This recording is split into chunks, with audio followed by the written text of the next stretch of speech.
მე-14 აღნიშნავს ტოლერანტობის დღეს, რაში მდგომარეობს თავისუფლება და რა არის ის ერთადერთი შეზღუდვა, რაც მრავალფეროვნებამ არ უნდა გადალახოს, რა პრინციპების გარშემო გაერთიანდა 14 წლის წინ 195 ქვეყანა. ვარ თუ არა შემწყნარებლები, ამას დღეს შერატონ მეტეხი პალაში შეკრებილებთან ერთად ლაშა მიქაძეც არკვევდა.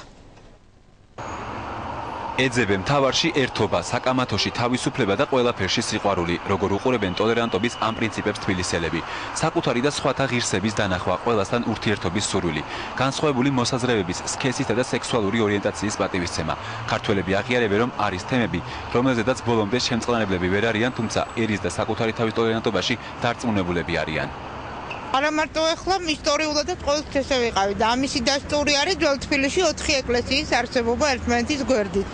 ასე რომ ჩვენ მე მგონი ტოლერანტობას ვერავინ არ გვესწავლის. მე ვფიქრობ, რომ ვარ ტოლერანტი და ჩვენ ქართველები ვართ საერთოდ ტოლერანტები და ყველა ერი ჩვენთვის მისაღებია და მათი სარწმუნოებაც და ყველაფერი მოსაზრება რაც თავი.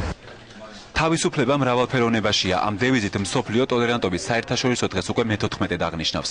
მოთმენა, შეწყნარება, ატანა, დაშვება, 4 პრინციპის ერთგულების პირობა 1995 წლის 16 ნოემბერს პარიზში 185-მა სახელმწიფომ დადო. მათ შორის არის საქართველოც.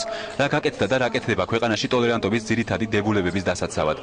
სახალხო დამცველმა დღეს ანგარიში გაეროს განვითარების პროგრამის ხელმძღვანელთან ერთად წარადგინა.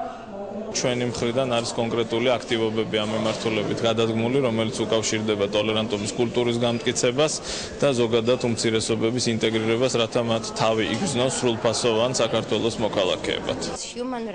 ადამიანის უფლებების დაცვით, რელიგიური და ეთნიკური მრავალფეროვნებით ქვეყანა უნდა ამაყობდეს. ჩვენ რამდენიმე პროგრამას ვახორციელებთ იმისთვის, რომ უფრო განვავითაროთ საზოგადოების ცნობიერებაში ტოლერანტობის მთავარი იდეა.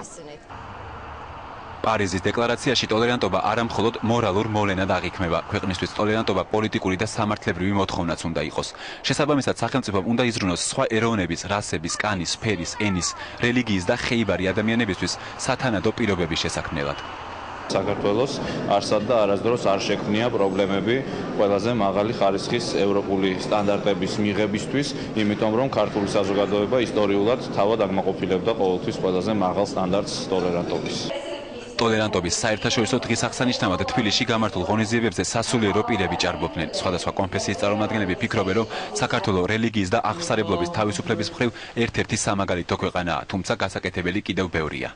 სიტუაცია შევარდნაძის მთავრობის დროს ძალიან მძიმე იყო, როდესაც რელიგიური უმცირესობები განიცდიდნენ დევნას, ფიზიკურ და სიტყვიერ შეურაცხყოფას. სიტუაცია მკვეთრად არის გაუმჯობესებული, მაგრამ ეს იმას არ ნიშნავს, რომ მდგომარეობა არის იდეალური. შეუძლებელია თანაარსებობა თუ არ იქნება ტოლერანტობის ის მაღალი ხარისხი, რომელიც უნდა კონდეს თითოეულ საქართველოს მოქალაქეს. ტოლერანტობა გულისხმობს კომპრომისს, მაგრამ არა უპრინციპოს. იუნესკოს დეკლარაციაში მხოლოდ ერთი შეზღუდვა არსებობს. აუცილებელია მრავალფეროვნებამ ჰუმანიზმის საზღვარი არ გადალახოს.